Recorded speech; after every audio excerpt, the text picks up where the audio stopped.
मनु महाराज के एक पुत्र हैं जिनका नाम है उत्तानपाद। इनकी दो पत्नियां थी, एक का नाम था सुरुचि, एक का नाम था सुनीति। दोनों पत्नियों में सुनीति बड़ी थी, सुरुचि छोटी थी। राजा छोटी पत्नी से बड़ा प्रेम करते थे।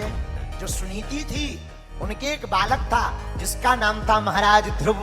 राजा छोटी पत्नी से बड़ा प्रेम करते। एक बार ध्रुव जी खेल रहे थे, खेलते खेलते पिता के भवन में पहुंच गए, क्योंकि बड़ी रानी को राजा अलग रखते थे दूसरे महल में। खेल खेल में पिता के भवन पहुंचे, जहां पर ध्रुव जी की सौतेली मां सुरुचि रहती थी। जाकर के ध्रुव जी महाराज पिता की गोद में बैठे। बचपना तो था ही।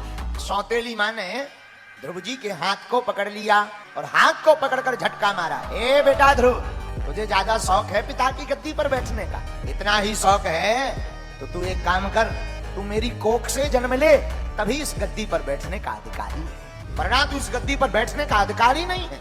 नन्हा सा बालक ध्रुव, आंखों में आंसू आ गए। सौतेली मां ने कहा, सुन, अब तू मेरी कोख से जन्म लेना तो बड़ा मुश्किल है, पर एक काम कर, तू भगवान का भजन कर, भगवान प्रसन्न हो जाए, वरदान मांगने को कहें तो कहना, हे भगवान हमें तुरंत मृत्यु दे दो, और मृत्यु दे करके तुरंत जन्म हमें सौतेली मां के कोख से जन्म दे दो। यहाँ पर एक बहुत बड़ी भूल की सुरुचि, अपनी कोख को भगवान के वरदान से बड़ा बताया। और ध्यान रखना, कई बार हम लोग आवेश में, प्रभाव में, बहुत ज्यादा उत्तेजना में ना जाने क्या क्या बोल देते। राम जी करने वाले हैं, राम जी करवाने वाले हैं, हम आप तो सिर्फ नाच रहे हैं। जो राम जी ने लिखा होगा वही होगा।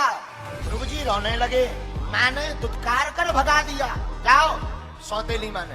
ध्रुव जी रोते रोते अपनी माँ की पास आए। माँ ने गोद में भरकर आलिंगन किया। अरे बेटा ध्रुव, तुम रो क्यों रहे? ध्रुव जी कुछ कह पाते, कंठ अवरुद्ध है, आंखें एकदम लाल हैं, होंठ फड़फड़ा रहे, कुछ बोल नहीं पा रहे। इतने में जो सहपाठी साथ में खेलने वाले गए थे, उन्होंने सारी बात बता दी। सौतेली माँ के वचनों को सुनकर धन्य है सुनीति। इसे कहते हैं शास्त्रोक्त नीति पर चलने वाले लोग।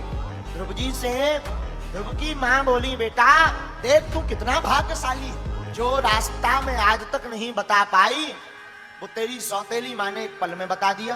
अब ध्रुव जी चौंक गए कि हम तो सौतेली माँ की शिकायत करने आए, ये कौन से रास्ते की बात कर रही माँ?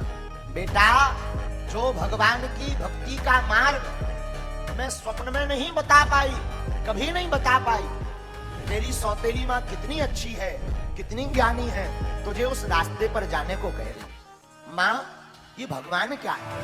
बेटा, भगवान इस संसार के रचयिता हैं, इस संसार के सार हैं ठाकुर। माँ, भगवान कहाँ मिलते? बेटा, भगवान कहाँ नहीं मिलते ये पूछो। भगवान सब जगह है बेटा। माँ, ये भगवान मिलते कैसे हैं? बेटा, तपस्या करनी पड़ती। माँ, अब तुम हमें आज्ञा दो, हम भी तपस्या करेंगे। नन्हा सा बालक है। बहुत से लोग कहते महाराज, भगवान की कथा और भगवान की भक्ति तो बुढ़ापे का काम है। ठटरी के बरे, बुढ़ापे में हम राम कहेंगे तो आम सुनाई देगा, बुढ़ापे में कहेंगे माला ले लो, माला की जगह भाला सुनाई देगा। और माला पकड़ भी लोगे तो जपी नहीं जाएगी, हाथ से छूट जाएगी, शरीर कांपने लगेगा। हमसे कोई पूछे कि भगवान की कथा और भगवान की भक्ति कब करानी चाहिए, हम तो कहते हैं बचपन काल से ही बच्चों को आदत भगवान की भक्ति की डालो, ताकि वो बुढ़ापे तक आपका साथ ना छोड़े। इनको अंग्रेजी वस्तुएं पढ़ा करके तुमने इतना पाश्चात्य बना दिया, फिर कहते महाराज हमारी बेटा तो सुनता नहीं है, दूसरे के चक्कर में है। अब हो क्यों ना, बालक अथवा बालिका बचपन से ही रामायण का पाठ करेंगे तो रामायण में चौपाई आती है। प्रातः काल उठ के रघुनाथा, मातो पिता गुरु नावई माथा। इन चौपाइयों को जब बालक पढ़ेंगे तो माता पिता की सेवा करेंगे। नन्हा सा बालक ध्रुव भगवान की भक्ति का रंग चढ़ा और माँ को प्रणाम करके ध्रुव जी वन को चले।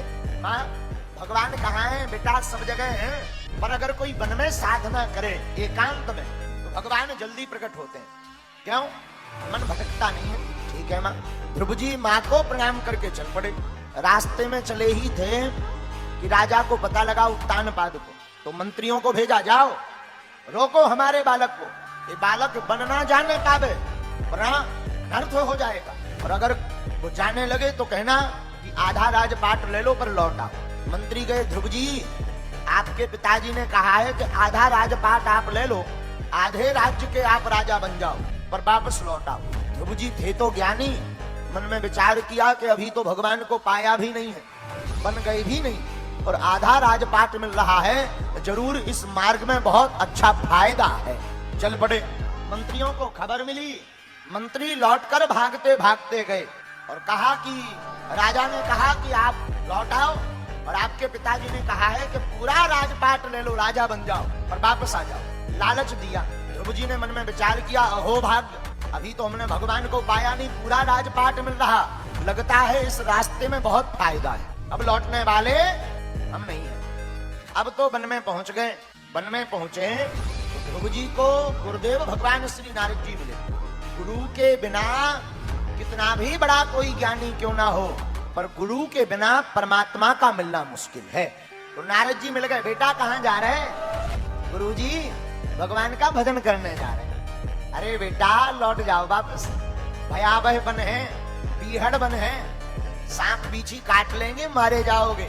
भयावह बड़े बड़े जानवर भयंकर रहते हैं, खा जाएंगे। तो ध्रुव जी बोले सरकार बुरा मत मानना, एक निवेदन करूं। हाँ बोले, जब वन में काटने वाले मारने वाले भयावह जीव हैं, तो बचाने वाले परमात्मा भी तो हैं, क्या केवल काटने मारने वाले भर हैं? तो बात बहुत ऊंची है। यहाँ पर गांव के कोई व्यक्ति कह दे कि वहां से मत निकलना, वहां पर प्रेत रहते हैं, अब धोखे से 2-4 साल बाद वहीं से निकलना पड़े तुम्हें, वो भी रात को, वो भी अकेला। आ फिर तो हनुमान जी यार, जय हनुमान ज्ञान गुण सागर, भूत पिशाच निकट नहीं आवे।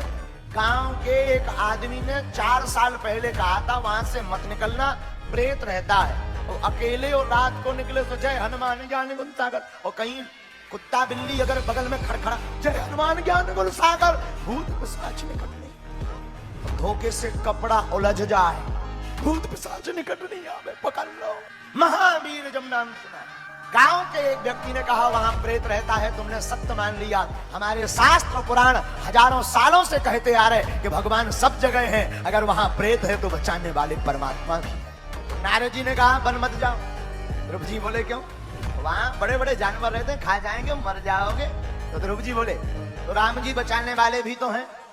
अच्छा अब समझ गए, ये कच्चा चेला नहीं है, पक्का चेला है। और कई बार क्या होता है, नए नए लोग साधु बनते हैं, घर में भाई खटपट, सुचल बाबा के मटपट। लेकिन ध्रुव जी तो ऐसे बाबा, लौट कर मुड़ने वाले। जाने लगे तो नारद जी बोले अब जा तो रही हो, गुरु मंत्र और ले लो, महाराज देना हो तो दे दो, वरना अपने राम जी तो चल रहे। ना ना ना ले लो, आओ कान फूंक दे। नारद जी ने मंत्र दे दिया, जाओ यहाँ से तुम यमुना के किनारे जाकर के साधना करो।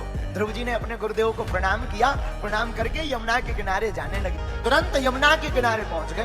और किसी को साधना सीखनी हो ना तो ध्रुव जी से सीखो।